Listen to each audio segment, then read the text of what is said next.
신약성경 265페이지 고린도전서 3장 16절 한 절 말씀입니다. 제가 봉독해 드리겠습니다. 너희는 너희가 하나님의 성전인 것과 하나님의 성령이 너희 안에 계시는 것을 알지 못하느냐. 아멘. 여러분이 아시는 것처럼 성경은 역사를 담아놓은 책입니다. 구약성경은 이스라엘 역사를 중심으로 기록되어 있고, 그 다음에 신약성경은 교회 역사를 중심으로 기록이 되어 있어요.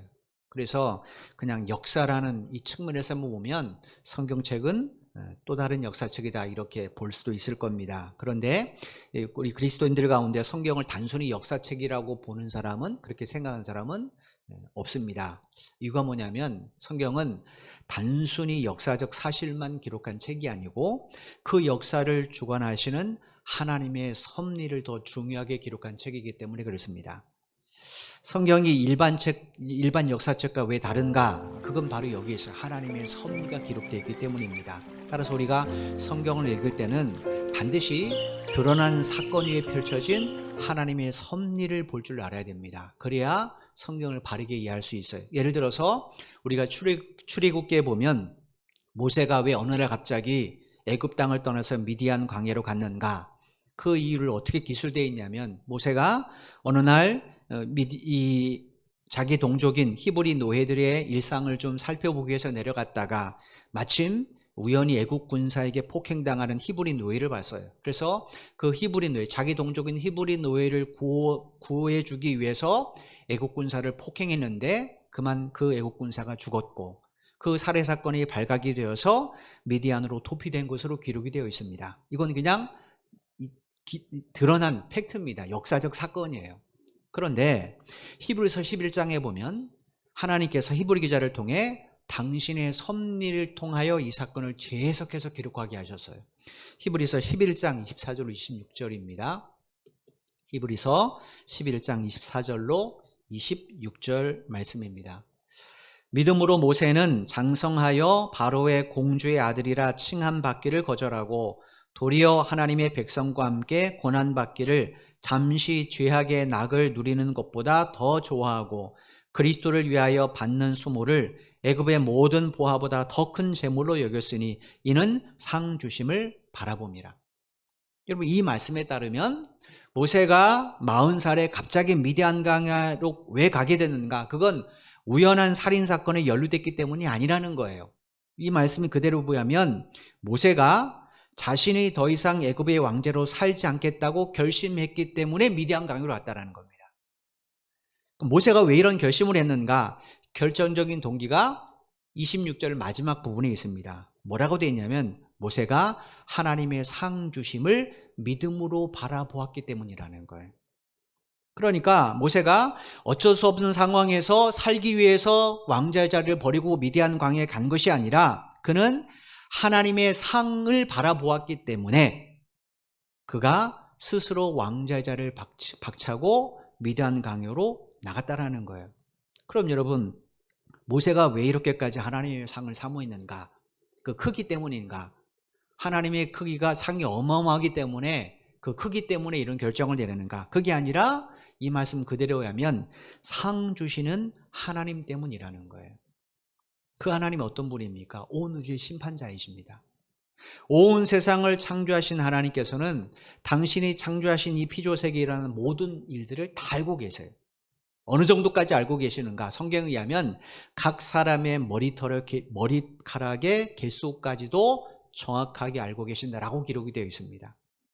여러분, 저는 지금 여러분들이 온라인상에서 집안에서 어떤 모습으로 어떤 마음가짐으로 하나님을 예비하는지 저는 모릅니다.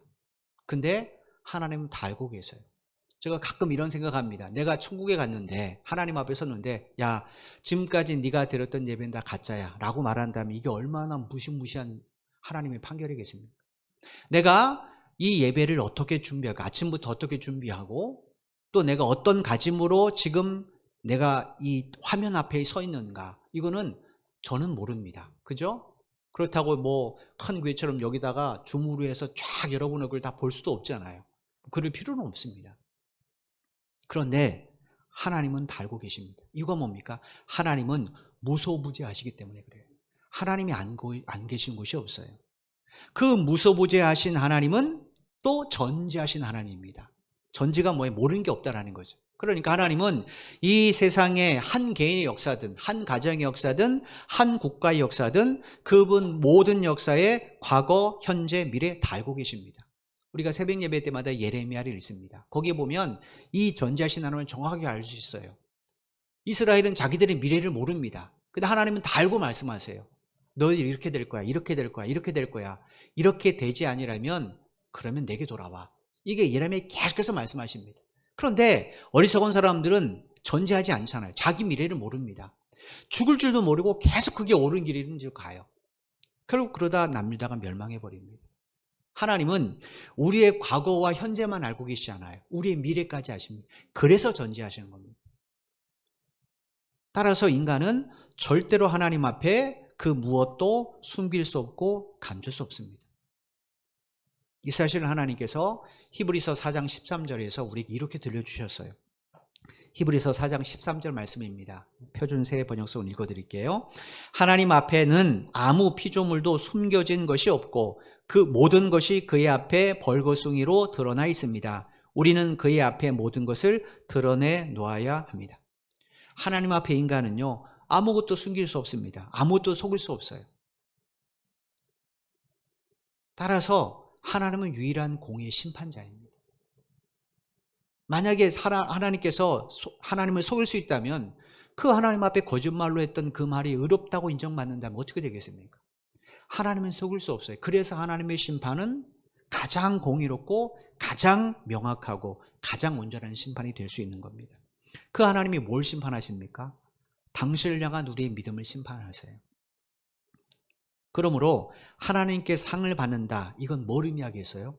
하나님 앞에 우리 믿음이 참된 믿음으로 인정받는다라는 거예요. 야, 너희 믿음이 진짜였다. 너 정말로 네 믿음은, 나를 향한 네 믿음은 참된 믿음이다. 그래서 하나님 우리에게 상을 주신다라는 거예요. 이런 이유 때문에 히브리서 11장 1절에 보면 믿음을 이렇게 정의를 했어요. 히브리서 11장 1절입니다. 믿음은 바라는 것들의 실상이요 보이지 않는 것들의 증거니. 여기 우리말로 실상이라고 보냈던 헬라어가 휘포스타시스라는 단어인데 우리말로 번역은 실체라는 겁니다. 그러니까 1절이 이 내용이 믿음의 실체라는 거예요. 히브리서 11장 전체에 기록된 이 내용이 진짜 믿음의 실체라는 거예요. 그 내용이 뭔가? 뭘 바라는 거예요. 여기 보니까 1절에 보니까 믿음은 뭐 하는 겁니까? 뭔가를 바라보는 겁니다. 뭘 바라보는 건가? 그건 바로 모세가 바라봤던 하나님의 상이에요. 모세만 하나님의 상을 바라봤는가? 그렇지 않습니다. 히브리서 11장 6절에 보면 에녹도 하나님의 상을 바라봤어요. 또 빌립보서 3장 14절에 보면 사도 바울도 하나님의 상을 바라봤어요. 히브리서 11장은 하나님의 상을 바라본 사람들의 이야기입니다. 따라서 하나님의 상을 바라보는 것은 우리의 믿음에 매우 중요한 거예요. 여러분, 내가 하나님의 상을 바라보지 않는데 내가 하나님 앞에 온전히 신앙생활을 하겠습니까? 그 상을 바라보는 사람만이 그 상을 바라볼 때까지 온전하죠. 올림픽의 금메달을 바라보는 사람은 금메달을 딸 때까지 어떻게 합니까? 열심히 운동합니다. 그리고 실제로 경기에 들어서서 부상을 입어도 투혼을 발휘하죠. 왜냐? 그 상을 바라보기 때문에 그래요. 근데 그 상을 바라보지 않는 사람은 어떻습니까? 조금 힘들면 훈련소 벗어나죠. 내가 20대를 이렇게 썩어버릴 건가? 금메달을 따서 뭐 하는데? 그게 뭔데? 차라리 내 20대를 나를 위해서 쓰지 하고 자기 인생을 걸어가겠죠. 그런 사람은 절대로 메달 못합니다. 하나님의 상을 바라보는 것은 우리의 믿음에 매우 중요한 부분이에요. 이 사실을 하나님께서는 히브리서 11장 6절을 통해 우리에게 이렇게 들려주십니다. 히브리서 11장 6절 말씀입니다. 믿음이 없이는 하나님을 기쁘시게 하지 못하나니 하나님께 나아가는 자는 반드시 그가 계신 것과 또한 그가 자기를 찾는 자들에게 상 주신 이심을 믿어야 할지니라. 여러분, 하나님과 우리 관계는 믿음 속에 이루어졌습니다. 그죠? 믿음 없으면 하나님과 우리 사이의 관계는 형성되지 않습니다. 이때 중요한 게 뭔가? 하나님의 실존이에요. 여러분, 하나님이 실제로 계시지 않는다. 그런데 내가 그걸 믿는다. 그건 거짓이고 허상이죠. 그죠? 우리가 하나님을 믿는다. 그건 뭡니까? 하나님이 실제로 존재하신다는 것을 전제합니다. 여러분, 하나님이 안 계신다고 믿으면 여러분은 믿음은 거짓입니다. 그냥 여러분 종교인이에요. 절대로 성도 아닙니다. 하나님이 계시다는 것을 믿기 때문에 우리의 믿음이 진짜인 거예요. 그 믿음으로 구원받잖아요. 그러면 하나님께 나아가는 자는 어떤 걸 믿어야 되는가? 하나님의 무소부지하심을 믿으라는 거예요. 반드시 그가 계신 것과, 즉 하나님이 안 계신 곳이 없다라는 거예요. 여러분, 내가 어디 있든지 그 현장에 하나님이 계신다. 생각해 보십시오. 지금 내가 온라인 성원 예배를 드립니다. 근데 하나님이 진짜 이 예배 가운데 함께 계시다고 실제로 믿는 사람은 어떻게 그 예배를 드릴까요? 현장에 나가 예배 드리는 것과 동일하게 아침 일찍 일어나서 몸을 씻고 가장 좋은 옷을 입고 하나님 앞에 서겠죠. 근데 하나님 안 계셔. 그럼 그 사람은 어떻게 예배 드릴까요?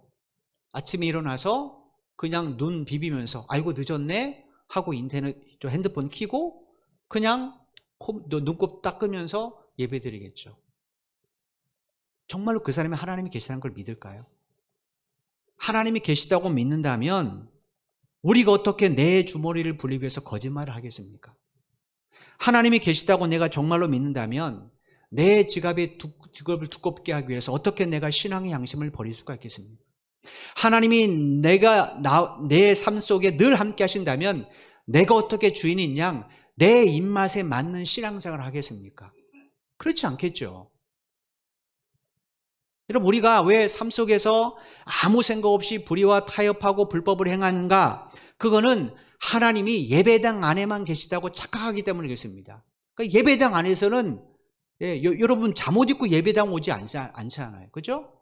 그러니까 하나님이 예배당 안에만 계시다고 생각하는 거예요. 그러니까 예배당 올 때는 늘 아침부터 씻고 준비하고 예배를 드리지만 내 집에는 하나님이 안 계시니까 그러니까 대충 예배를 드리는 거예요. 우리의 삶도 마찬가지잖아요. 내가 있는 곳곳에 하나님이 안 계신 곳이 없다. 무소부지하시다는 것을 실제로 내가 믿으면 그럼 우리가 잘못된 삶을 살아가지 않을 겁니다. 그래서 그런 믿음을 하나님 뭐라고 하세요? 기뻐하신다라는 거예요. 실제로 삶 속에서 하나님의 무소부지하심을 실제로 믿고 그리고 그때 그 삶 속에서 하나님 말씀을 따라 사는 것, 그것이 하나님을 기쁘게 하는 믿음입니다. 그런 믿음 가진 사람들에게 하나님 뭐 하신다고? 여기 보니까 상 주신이십니다. 하나님 우리에게 상 주시는 분이라는 거예요. 여러분, 예수님께서 복음서에서 여러 곳에서 달란트 비유를 말씀해 주세요. 근데 여러분 그 달란트 비유를 가만히 읽어보시면 하나님 나라가 어떤 곳인지 압니다. 하나님 나라는 평등한 곳이 아니에요. 공평한 곳입니다. 심은 대로 거두게 하시는 하나님이세요. 갈라디아서 6장 7절에 하나님 뭐라고 말씀하셨는가? 하나님은 무엇을 심든지 심은 대로 거둔다는 것. 내가 하나님 앞에 살아있는 동안 어떤 믿음으로 신앙생활을 했는가? 여기에 따라 하나님께서 상급을 주십니다. 저렇게 신앙생활해도 천국 가고 나도 천국 가지 뭐. 이렇게도 천국 가겠지.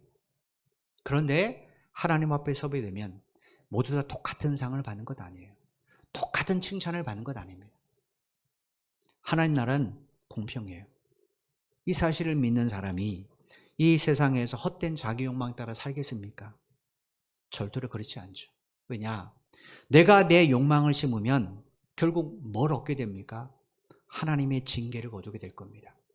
그런데 내가 이 땅에 살면서 에녹처럼 모세처럼 하나님의 상을 보면서 하나님의 말씀을 따라 산다면 어떻게 되겠습니까? 당연히 하나님 앞에 서는 그날 상을 받게 되겠죠. 내가 지금 어떻게 사느냐에 따라서 하나님의 상과 벌이 결정될 수 있다는 것. 여러분, 그런 사람이 자기 몸을 함부로 사용하겠습니까? 그렇지 않죠. 우리가 지난 시간에 계속해서 살펴본 것처럼 지혜로운 건축자로 자기의 몸을 하나님의 성전으로 지어가는 일에 열심을 다할 겁니다. 오늘 본 말씀은 사도 바울이 고린도 교회를 향해서 너희들 왜 이 사실을 알지 못하느냐라고 책망하는 내용이 오늘 본문이에요. 이 말씀은 어쩌면 우리를 향한 하나님의 음성일 수 있습니다. 오늘 보면 16절을 다시 한번 보겠습니다.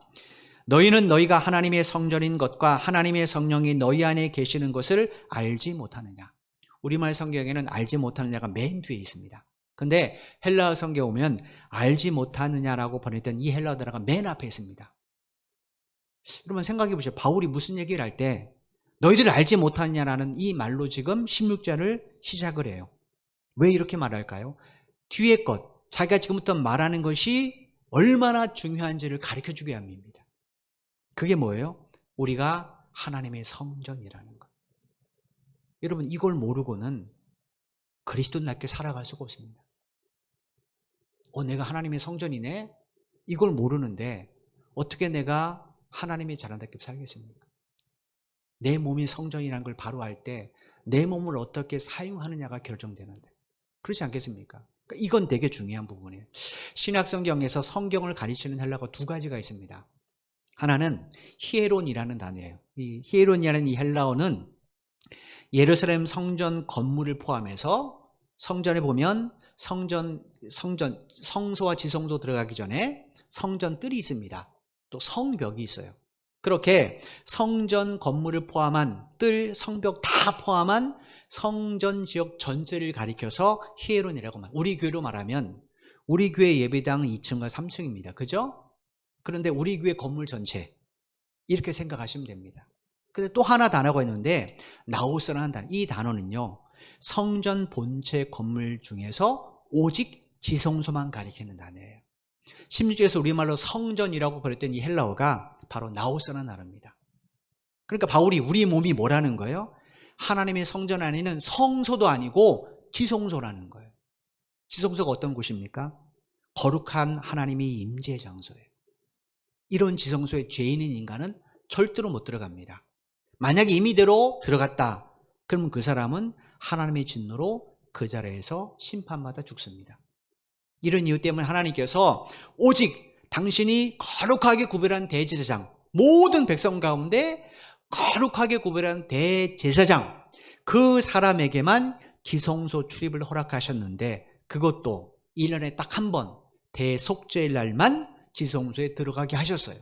근데 들어갈 때도 어떻게 들어갑니까? 아무렇게나 못 들어갑니다. 들어가기 전에 반드시 자신과 가족을 위한 온전한 속죄제를 드려야만 들어갈 수 있어요. 왜 제가 온전한 속죄제라고 그랬는가? 그냥 대충 드리는 속죄제를 드리면 제사장은 지성소에 들어가 죽습니다. 대제사장 할지라도. 그러니까 철저하게 자기 죄를 회개하고 지성소로 들어가야 됩니다. 그만큼 지성소는 거룩한 장소예요. 왜 이곳이 거룩합니까? 땅 때문에 그렇습니까? 옆에 장식 때문에 그렇습니까? 아닙니다. 하나님이 임재하시기 때문에 이게 거룩한 거예요. 바울이 구원받은 우리들의 몸, 그리스도의 몸을 이런 지성소와 같다라는 거예요. 이거 뭡니까? 그 뒤에 설명되어 있죠. 하나님의 성령이 우리 안에 임재하기 때문에. 여러분 예루살렘 성전의 주인이 누구예요? 성전 지은 솔로몬 왕입니까? 아니죠. 그를 통해 성전을 허락하신, 짓도록 허락하신 하나님이잖아요. 그래서 예루살렘 성전은 솔로몬의 성전이 아니라 하나님의 성전이라고 부르는 겁니다. 여러분, 그렇다면 하나님의 영신 성령님을 모신 우리의 몸의 주인은 누굽니까? 납니까? 아니잖아요. 논리적으로 생각해 보십시오. 하나님이잖아요. 16절에 바울이 성령님이 우리 안에 계신다고 말했는데 우리말로 너희 안에라고 불렸던 헬라어가 엔 휘민이라는 단어입니다. 우리말로 번역하면 너희 가운데라는 뜻이, 엔은 어디 안에라는 것이고 휘민은 너희라는 뜻이에요. 너희들 안에라는 뜻이에요. 여러분, 너희 가운데 무슨 의미인가? 제일 아주 크게는 고린도 교회를 이루고 있는 성도들의 모임 가운데 성령이 임재하신다는 거예요. 즉 우리들의 모임 가운데 성령님이 임재하신다는 거예요. 그러면 교회가 누구의 뜻대로 세워져야 됩니까? 당연히 성령님의 뜻대로죠. 그러니까 내가 생각하는 교회가 돼서는 안 된다는 거예요. 하나님이 생각하시는, 하나님이 원하시는 교회를 세워가야 되죠. 이게 우리 공동체의 매우 중요한 핵심입니다. 우리가 모여서 이렇게 이런 것도 하고 저런 것도 하고 그런 교회가 아니라 정말 하나님의 교회를 왜 세우셨는가 곰곰이 묵상하고 하나님이 정말로 교회를 세우신 목적에 맞는 교회를 세워가는 것, 그게 우리의 공동체의 매우 중요한 내용이라는 거예요. 우리 교회는 사람의 주인이 아닙니다. 성령님이 주인이세요. 이 사실을 안다면 고린도 교회 성도들이 서로 다투고 분쟁할 수 있겠습니까? 그들이 왜 다툽니까? 자기가 주인이라는 거예요. 내가 생각한 이런 교회 세워야 된다고 서로 싸우잖아요. 오히려 정말 이 사실을 안다면, 우리 가운데 성령님이 계시다고, 그리고 그 성령님의 주인한 사실을 정말로 그들이 안다면 오히려 성령 안에서 서로 조화와 일치를 위해서 힘쓸 겁니다. 그래서 바울이 지금 성령님 너희 안에 계신다 이렇게 말하는 거예요. 근데 좁은 의미로 보면 이 말이 너희 각 사람 안에 계신다는 의미로도 해석되는 단어입니다. 그러니까 성령님은 선교제일교회 가운데도 계시면서 우리 하나하나를 하나님의 교회로 묶으십니다. 지체인 우리를 하나님의 교회로 묶어주시죠. 동시에 우리 각 사람 안에도 거하시면서 우리 각 사람을 하나님의 성전으로 일구 가신다는 거예요. 여러분, 이 사실을 안다면 우리 개인이든 우리 공동체든 우리가 누구의 뜻을 쫓아 살아야 되겠습니까? 당연히 성령의 뜻을 쫓아 살아야 되겠죠. 그러면 우리를 향한 성령님의 뜻은 무엇일까? 여기에 대해서 사도 요한이 요한일서 4장 11절 12절에서 이렇게 이야기를 했습니다. 요한복음 4장 11절 12절 말씀입니다. 요한일서입니다. 요한일서 4장 11절 12절입니다. 제가 읽어드리겠습니다. 사랑하는 자들아, 하나님이 이같이 우리를 사랑하셨은즉 우리도 서로 사랑하는 것이 마땅하도다. 어느 때나 하나님을 본 사람이 없으되 만일 우리가 서로 사랑하면 하나님이 우리 안에 거하시고 그의 사랑이 우리 안에 온전히 이루어지느니라. 요한일서 4장 11절 12절에 보면 하나님이 이같이 우리를 사랑하셨다라고 되어 있어요. 이가치가 뭐냐면 우리 죄를 사해 주시기 위해서 당신의 아들 독생자를 이 세상에 보내시고 그 예수님을 십자가의 희생제물로 내어주셔서 우리를 구원해 주신 그 사랑을 말합니다. 이 땅의 모든 그리스도인들은 하나님의 크신 사랑 때문에 죄와 사망으로부터 구원을 받은 사람들이에요. 그러면 하나님은 왜 우리에게 이 사랑을 베풀어 줬는가? 지금 사도 요한이 이야기를 하고 싶은 거예요. 왜 하나님이 나 같은 사람에게 이 사랑을 베풀어 줬지? 그래서 왜 이 교회라는 공동체를 세우게 하셨지? 아니, 나 혼자 그냥 개인적으로 신앙생활 참 좋은데 왜 하나님 굳이 나 같은 사람을 여러 한 장소로 불러 모으셔서 우리를 교회라는 교회로 세우셨을까? 나 혼자 신앙생활하면 부딪힐 것도 없잖아요. 그죠? 나 혼자 신앙생활하면 얼마나 편합니까? 내가 일어나고 싶을 때 일어나서 예배 드리면 되고 내가 뭐 하고 싶을 때 하면 되잖아요. 그 이유를 좀 설명하는 거예요. 뭐라고 설명했냐면 12절에 요한일서 4장 12절에 사도 요한이 우리가 서로 사랑함으로 하나님의 사랑이 우리 안에 온전히 이루어지게 하기 위해서라고 되어 있어요. 여기 온전히 이루어진다는 건 뭐냐면 하나님께서 우리를 사랑하신 목적이 우리 공동체 안에 온전히 이루어지게 하기 위함이라는 겁니다. 그럼 그게 도대체 뭘까? 여러분, 사람이 우리가 누구에게 사랑을 베풀 때는 반드시 우리는 다시 돌아오기를 바라는 마음으로 베풉니다. 그죠? 내가 저 사람이 사랑을 베풀었습니다. 저 사람이 반응 안 해요. 그럼 우리 어떻게 합니까? 화내죠. 분노하죠. 우리가 사랑을 베풀면 모든 사람들은 다 그 사랑이 다시 나에게도 돌아오기를 기대합니다. 그래서 부모들이 흔히 자녀에게 한 말이 뭡니까? 내가 너를 어떻게 키웠는데. 이유가 뭡니까? 돌아오기를 바라기 때문에 그래요. 뭐 사랑하는 연인 사이도 그러잖아요. 그죠? 내가 너에게 어떻게 했는데. 이거 뭐 돌아오기를 바란다는 거예요. 그러면 하나님도 우리에게 사랑을 베풀 때 그 사랑이 당신에게 다시 돌아오기를 기대해서 사랑을 베풀었는가? 그게 아니라는 거예요. 그 사랑이 우리 공동체 안에 그대로 서로 간에 이루어지도록 원하시기 때문에 우리에게 사랑을 베풀었다는 거예요. 조금 더 정확하게 말씀드리면 서로 사랑하게 하기 위해서.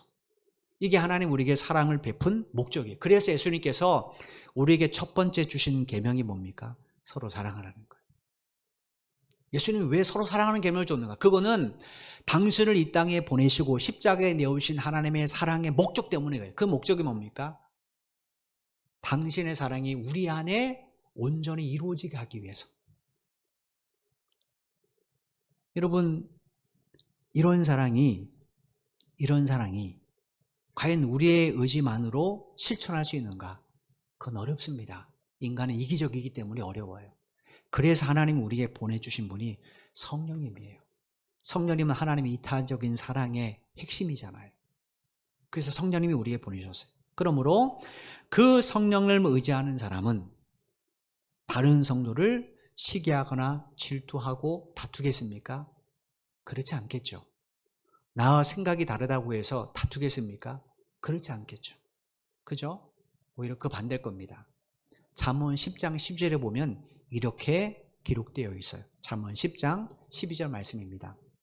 미움은 다툼을 일으켜도 사랑은 모든 허물을 가리느니라. 이게 허물이 뭐냐면 누군가 나를 미워해서 막 다툼을 일으키는 의도성을 가진 그런 죄를 말합니다. 그런데 이런 죄를 어떻게 하신다고요? 사랑은 가린다라는 거예요. 우리말로 가르느니라 라고 번역된 히브리어가 용서한다라는 거예요. 백지로 만든다는 뜻입니다. 마치 하나님께서 선악을 알게 하는 나무를 따먹고 아담과 하와가 동산 나무 그늘에 숨었잖아요. 거기서 뭐 했습니까? 서로 자신들의 벗어몸이 부끄러워서 무화과 나무로 치마를 엮었지만 그게 얼마나 가겠습니까? 계속 부끄럽겠죠. 근데 하나님은 어떻게 하셨어요? 그런 그들을 위하여 친히 짐승을 잡으셔서 가죽옷을 입혀주셨어요. 하나님은 그들의 죄를 따지지 않았어요. 왜냐? 그들은 이미 자기의 죄를 알기 때문에. 사랑이 그런 거라는 거예요. 여러분, 내가 누구를 사랑한다 그러면서 내가 그 사람을 용서했다고 말하면서 그 사람과 충돌될 때마다 과거에 내가 용서해 준 것을 목록을 쫙 펼쳐가지고 야, 너 이때 이렇게 했지? 내가 그때 용서해 줬잖아. 너 이렇게 했잖아. 내가 용서해 줬잖아. 이건 용서가 아니라는 거예요. 완전히 가려주는 것. 마치 그전에는 한 번도 죄를 짓지 않은 것처럼 그렇게 깨끗이 용서해 주는 것. 그게 진짜 용서라는 거예요. 하나님은 우리 공동체가 그런 사랑의 공동체가 되기를 원하시는 겁니다. 이건 뭡니까? 그럴 때만이 하나님은 사랑이시잖아요. 사랑이신 하나님의 온전한 성전이 되기 때문에 그래요. 그래서 교회 안에서 하나님께서 말씀을 통하여 사랑하라고 우리에게 촉구하시는 겁니다. 올 한 해 하나님께서 우리에게 주신 주제가 뭡니까? 고린도전서 13장 4절 7절 말씀이었어요. 주제 구절이. 왜 하나님이 이 말씀을 주셨는가 우리가 뻔히 아는데 그건 이것이 우리 공동체의 핵심이기 때문에 그렇습니다. 올 한 해 여러분들 한 해를 살아오시면서 이 말씀을 쫓아서 나는 얼마나 많은 사랑을 베풀었는가, 나에겐 얼마나 많은 사랑의 열매를 맺었는가 한번 곰곰이 생각해 보십시오. 다른 사람에겐 요구하면서 내 자신이 그걸 행하지 않는다. 그럼 그건 외식적인 사람이죠. 그렇지 않겠습니까? 아이, 너 교회에서 이것도 해봐, 저것도 해, 이것도 해야지, 저것도 해야지. 근데 나는 안 한다.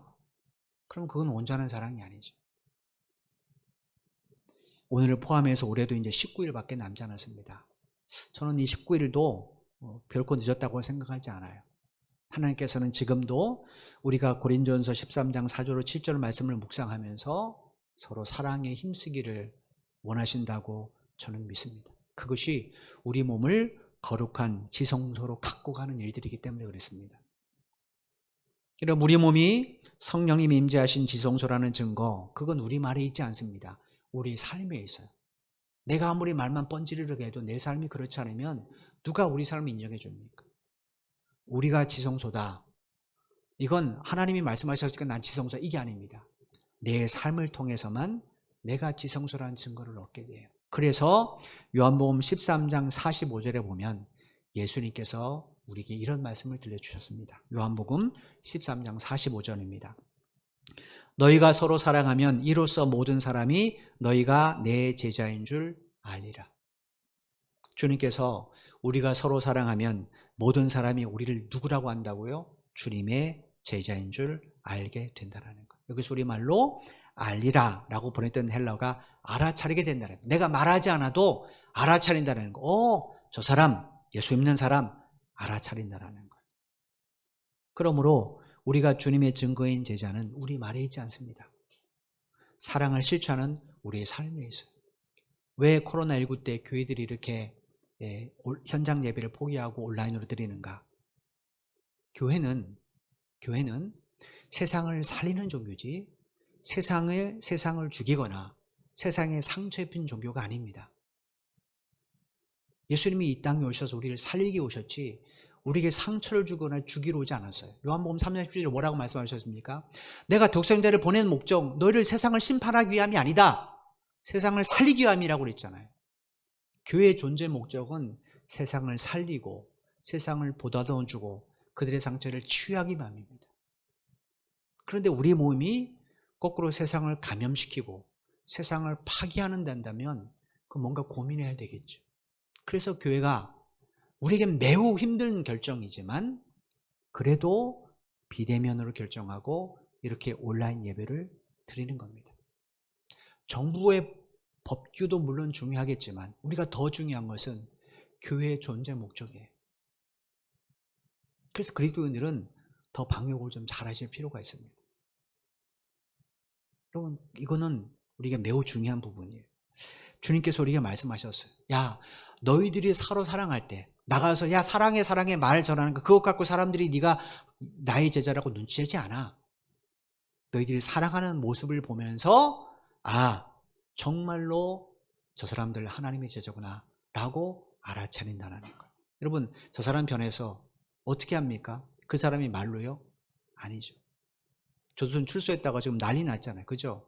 그 사람이 100번 아우 나 잘못했습니다 라고 말했는데 사람이 안 믿어줍니다. 왜 안 믿어줍니까? 그 사람이 교도소에서 했던 그걸 들어보니까 이거 안 변했다라는 거예요. 그래서 지금 난리잖아요.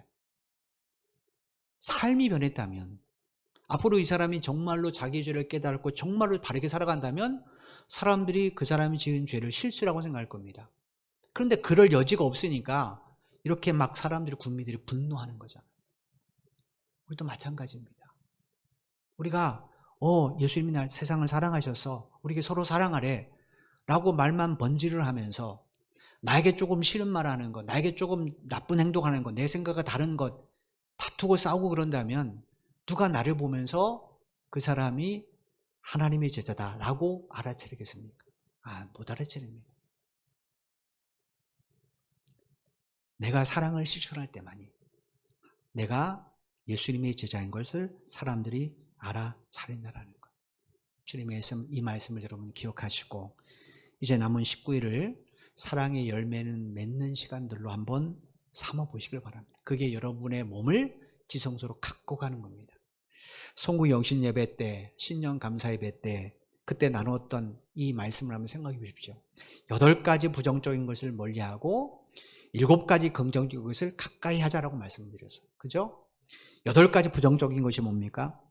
시기하는 것, 자랑하는 것, 교만한 것, 다른 사람에 대해서 무례하게 말하고 행동하는 것, 자기 유익을 구하는 것, 자기 감정에 집착하는 것, 악한 것을 생각하는 것, 불의를 기뻐하는 겁니다. 그죠? 나는 다른 사람에게서 무례행하면서 타인이 나에게 무례행할 때마다 분노한다. 나쁜 사람이죠. 내가 다른 사람에게 무례행하는 것이 불쾌하다면 나도 다른 사람에게 무례 행동해서는 안 됩니다. 내 감정만 중요하다고 생각하지 안 됩니다. 다른 사람의 감정도 중요한 거예요. 그래서 자기만의 감정에 집착하지 말라고 성경이 말씀하시는 거예요. 이 8가지를 멀리하는 게 사랑이라고 말씀드렸어요. 그 다음에 오래 참는 것, 다른 사람에게 친절을 대하는 온유한 것, 하나님의 말씀인 진리를 기뻐하는 것, 모든 것을 참는 것, 믿는 것, 소망하는 것, 견디는 것, 이 7가지를 가까이 하는 것이 또 사랑이다 이렇게 말씀을 드렸어요. 그럴 때 우리 몸은 점점 성령의 전으로 쓰임받게 될 것이고 우리의 모임은 하나님이 보시기에도 세상이 보시기에도 하나님의 성전으로 인정받게 되는 겁니다. 특별히 고린도전서 13장 7절에 보면 사도 바울이 고린도 사랑을 쭉 이야기하면서 맨 마지막에 무슨 문장으로 끝났냐면 사랑한 모든 것을 견디느니라 라고 끝났어요. 근데 이 우리말로 견디느니라 라고 보냈던 헬라어가 참 재미있는 단어예요. 이 단어는요 본래가 뭐냐면 다른 사람의 밑에 거한다는 의미를 갖고 있습니다. 여러분 내가 그 사람 밑에 있으면 절대로 안 싸웁니다. 군대 가서 늦게 나이 들어서 막 이제 들어온 신참이 고참이나 상관에게 막 싸우지 않잖아요. 이건 뭡니까? 자기를 밑에 두기 때문에 그렇습니다. 나이가 많고 내가 세상에서 학식이 많고 가방끈이 길어도 내가 그 사람 상관 밑에 나를 두니까 안 싸우는 거예요. 그죠? 안 싸웁니다. 직장에서 나보다 나이 어린 사람이 뭐 진급을 빨리 했어요. 화가 나서 막 그 때려치고 나오고 싶어도 참는 이유가 뭡니까? 나를 그 사람 밑에 두기 때문에 그렇습니다. 나를 그 사람 밑에 두면 힘들어도 참고 인내할 수 있어요. 근데 나를 그 사람 위에 있으려고 하면 어떻게 되는가? 반드시 다투게 되어 있습니다. 부부간에, 형제간에 내가 너보다 나아라고 나를 그 위에 두면 어떻게 됩니까? 다투예요. 내가 남편인데, 내가 아내인데, 내가 누나인데, 내가 형인데 라고 말하면 반드시 다툼이 일어납니다. 나를 상대방 아래 둘 때만이 그 사람을 사랑할 수가 있어요. 십자가를 지시기 전 마지막 만찬 자리에서 예수님께서 제자들에게 무슨 일을 하셨습니까? 그들의 발을 씻겨주셨어요. 창조주가 친히 제자들의 발 앞에 무릎 꿇고 피조물인, 그것도 당신을 배신할 그 제자들의 발을 하나하나 씻어 주셨어요. 어떻게 이럴 수 있었는가? 주님이 제자들 아래 당신을 두셨기 때문에. 그래서 사랑할 수 있는 겁니다. 예수님이 공생을 어떻게 시작하셨습니까? 세례 요한에게 머리를 내주시고 세례를 받으셨어요. 여러분, 말이 됩니까 이게? 세례 요한이 예수님께 세례를 받아야죠. 그런데 예수님이 세례 요한에게 세례를 받으셨어요. 이건 뭡니까? 죄인인 우리를 사랑하셨기 때문에 그래요. 예수님은 그 창조주신 예수님께서 우리 아래 당신을 두셨기 때문에 십자가에 당신을 내어주실 수 있는 겁니다. 사랑은 타인 앞에 나를 낮출 때만이 가능합니다. 타인 앞에 나를 높여두면, 나를 위에 두면 반드시 다툽니다. 그죠? 반드시 다툽니다. 가장 사랑하는 부부간도 마찬가지. 지금 고린도 교회가 왜 이렇게 다투고 싸웁니까? 서로 자기를 위해 두는 거예요. 아볼로파는 야 바울파, 게바파, 그리스도파 너희들보다 내가 나아. 또 다른 파는 똑같이 바울파도 아볼로파, 게바파, 그리스도파 너희들보다 우리가 위야 라고 하니까 어떻게 됩니까? 자꾸 충돌되는 거예요. 우리 교회 안에도 마찬가지입니다. 또 가정에서도 마찬가지예요. 그럼 여러분, 남은 이 9일 동안, 19일 동안 여러분 각자 가정 안에서든 직장 안에서든 교회 안에서든 사람과 만날 때 그 사람 앞에 한번 나를 아래에 둬 보십시오. 그러면 그 사람 사랑할 수 있습니다. 그럴 때 우리의 사랑을 통하여 사람들이 너 정말로 예수 믿는 사람이구나 라고 인정해 줄 겁니다. 그게 우리 몸이 지성소로 세워가는 그런 일입니다. 특별히 코로나19가 점점 확산되어 가고 있습니다. 이런 때 우리 그리스도인이 해야 할 일이 뭔가? 정말로 우리가 기도할 때입니다. 나라를 위해서 기도해야 됩니다. 하나님, 저 방역당국에게 지혜를 달라고 기도해야 돼요. 또 자기의 편함을 다 내놓고 일선에서 헌신하는 이 의료인들, 의사들, 간호사들, 그들을 위해서 기도해 줘야 됩니다. 그리고 우리 각자도 조심할 수 있도록 하나님, 우리 성도들의 가정과 일터를 지켜달라고 기도해야 돼요. 우리 성도들의 가정과 일터만 지켜줘도 감염이 줄어들잖아요. 그것만이 이 나라를 다시 일상으로 복귀할 수 있는 유일한 길이지 않겠습니까? 여러분, 이 남은 12월의 남은 날들을 이렇게 사랑을 실천하는 날로 보내신다면 여러분의 새해에는 올해와 다른 새로운 하나님의 상을 바라보고 소망을 바라보게 될 겁니다. 또 여러분의 신앙도 훨씬 더 성숙해져 가게 될 겁니다. 이렇게 신앙 성숙의 달로 남은 12월을 삼는 여러분 한 분 한 분 되시기를 주님의 이름으로 간절히 축원을 드립니다. 기도드리겠습니다.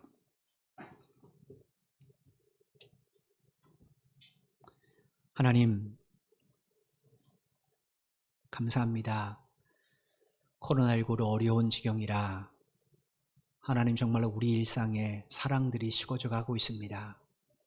어떤 한 단체에서 코로나에 걸려도 수많은 댓글들이 마치 그 사람이 죽을 죄를 지은 것처럼 엄습해 가는 것이 지금 우리가 살고 있는 이 시대의 모습입니다. 조금만 정부가 잘못 정책을 펼쳐도, 조금만 우리 주변의 사람들이 잘못해도 민감하게 반응하는 것이 우리들의 지금의 모습들입니다. 하나님, 이 사회를 불쌍히 여겨주시고 사랑이 식어지는 사회가 아니라 사랑이 회복되는 사회가 될 수 있도록 주님 도와주옵소서. 코로나19로 많은 자영업자들이 신음을 합니다. 많은 사람들이 질병과 싸우고 있습니다. 그 중에는 자기 안일함과 평안을 내어놓고 하나님 아버지 일상에 나아가 하나님 간호하고 치료하는 많은 의료진들이 있습니다. 하나님, 그들을 지켜주시고 그들을 돌봐주시고 그들에게 힘을 더해 주시옵소서. 하나님이 방역당국에게 지혜를 허락해 주셔서 올바른 정책을 펼쳐갈 수 있도록 은혜를 베풀어 주옵소서. 그래서 하나님, 올해가 가기 전에 코로나19가 다시 한 자릿수로 줄어들길 원합니다. 하나님, 이것은 하나님만이 하실 수 있는 일이오니 이 땅을 불쌍히 여겨주시고 속히 코로나19의 확진자 수가 줄어들어서 자영업자들이 마음껏 가게 문을 열고 일할 수 있는 그런 사회가 될 수 있도록 도와주시고 우리의 자녀들도 마음껏 학교에 가서 공부하는 그런 사회가 되도록 역사해 주옵소서. 이 일에 우리 그리스도인들이 기도로 함께 해야 될 줄로 믿습니다. 하나님, 정말 이 나라를 끌어안고 기도하는 우리들이 되게 하여 주옵소서. 이 나라 국민을 끌어안고 기도하는 우리들이 되게 하여 주옵소서. 그래서 다시 한번 이 나라의 회복에 교회가 또 성도들이 귀하게 쓰임받았다라고 많은 사람이 인정하는 그런 일이 있기를 원합니다. 하나님, 함께하여 주옵소서. 주님, 한 주간도 성도들의 가정과 성도들의 일터를 주님의 손에 의탁을 드립니다. 코로나로부터 주께서 안전하도록 보호해 주시고 또 일할 수 있는 환경도 허락해 주셔서 아버지, 이 한 주간에도 주의 사랑을 이웃들과 나누는데 불편함이 없도록 역사해 주옵소서. 12월 남은 며칠을 우리가 다시 이 말씀을 기억하며 사랑을 실천하는 그런 날들로 또 하나님 주 안에서 믿음이 성숙해져가는 그런 날로 삼기를 원합니다. 우리의 생명이 주님이시고 우리 육체가 주님임을 깨달아사오니 주를 위해 사는 하루하루 될 수 있도록 우리 모두와 함께하여 주옵소서. 예수님의 이름으로 간절히 기도드리옵나이다. 아멘. 이제는 교회의 머리가 되신 우리 주 예수 그리스도의 은혜와 독생자 예수 그리스도를 십자가에 내어 주시까지를 사랑하신 아버지 하나님의 만극하신 사랑하심과 우리 속에 내주하셔서 감화, 감동, 교통 충만케 하시는 성령의 역사하심이 오늘 말씀을 깊이 묵상하면서 우리 육체를 사랑을 통하여 하나님의 지성소로 갖고 가기를 원하는 사랑하는 성도들 한 분 한 분 발걸음 위에와 저들의 가정과 저들의 직장과 사업 위에 코로나19로 신음하고 있는 이 나라 이민족과 우리 선교제일교회 위에 지금부터 영원토록 함께 하시기를 간절히 축원하옵나이다. 아멘.